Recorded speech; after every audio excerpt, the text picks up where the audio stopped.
আমরা যারা এডিটর আছে, ভিডিও এডিটর বা গ্রাফিক্স ডিজাইনার, সবার জন্য ফন্ট অনেক ইম্পর্টেন্ট। ফন্ট নিয়ে যত ঝামেলা শেষ করবো এই ভিডিওতে, কজ এই ভিডিওতে আমার কিছু ফেভারিট প্রিমিয়াম ফন্ট কালেকশন দিব আপনাদেরকে একদমই ফ্রি। বর্তমানে আমার কাছে হাজারেরও বেশি ফন্ট কালেকশন আছে, বাট কাজের সময় মন মতো ফন্ট খুঁজে পায় না। আই এম শিওর এই সেম প্রবলেম আপনারা ফেস করেন। তাই আমি বেস্ট ফন্ট কালেকশন লিস্ট বানিয়েছি, যেগুলোতে আছে সব ধরনের ফন্ট। ফন্ট ইউজ করার একটাই রুলস, আপনার কনসেপ্ট অনুযায়ী ফন্ট চুজ করা। লাইক এখন থেকে আমি প্রতি মাসে একটি করে ফন্ট কালেকশন আপডেট ভিডিও বানাবো, সেই আপডেট ফন্ট কালেকশন প্যাকটি আপনাদের সাথে শেয়ার করবো। So welcome to my first video of font collection series.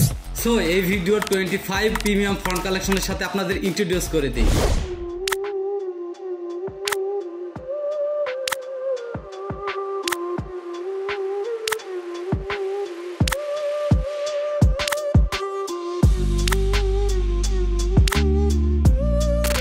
প্রত্যেকটা টাইপোগ্রাফি আমার করা। এই ভিডিওতে যতগুলো টেক্সট দেখছেন সব ফন্টগুলো পেয়ে যাবেন, and this all fonts are non commercial. So friends, এই ভিডিও ডিসক্রিপশনে আপনি ফন্ট কালেকশনের ডাউনলোড লিঙ্কটা পেয়ে যাবেন, ওখান থেকে ইজিলি গিয়ে আপনি ডাউনলোড করে ইউজ করুন। আমি চাচ্ছি আমার ব্যবহৃত বাংলা ফন্ট কালেকশনটা আপনাদের সাথে শেয়ার করতে। আপনাদের যদি আগ্রহ থাকে অবশ্যই কমেন্ট করে জানাবেন, তাহলে আমি নেক্সট ভিডিও আমার বাংলা ফন্ট কালেকশন নিয়ে করব। আর ভিডিওটি যদি আপনাদের দেখে একটু উপকৃত হন তাহলে অবশ্যই লাইক দিস ভিডিও। এরকমই interesting film making and graphic ডিজাইনের ইম্পর্টেন্ট ভিডিও যদি দেখতে চান অবশ্যই সাবস্ক্রাইব দিস চ্যানেল। রিসেন্টলি আমি ভিডিওতে কিভাবে সিনেমাটিক গ্লো অ্যাড করতে হয় সেই নিয়ে একটা ভিডিও বানিয়েছি, টিউটোরিয়াল সহ।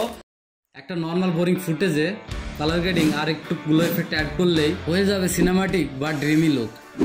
হবে না যদি ঠিকভাবে ইউজ না করা হয়। আজকের ভিডিওতে দেখাবো কিভাবে সিনেমাটিক গ্লো এফেক্ট অ্যাড করা, শুধু পিসিতেই নয় মোবাইলে কিভাবে করতে হয় সেটাও দেখিয়েছি। সে ভিডিওটা দেখতে চাইলে যে এখানে ভিডিও শো হচ্ছে, ক্লিক করে দেখে নিতে পারে।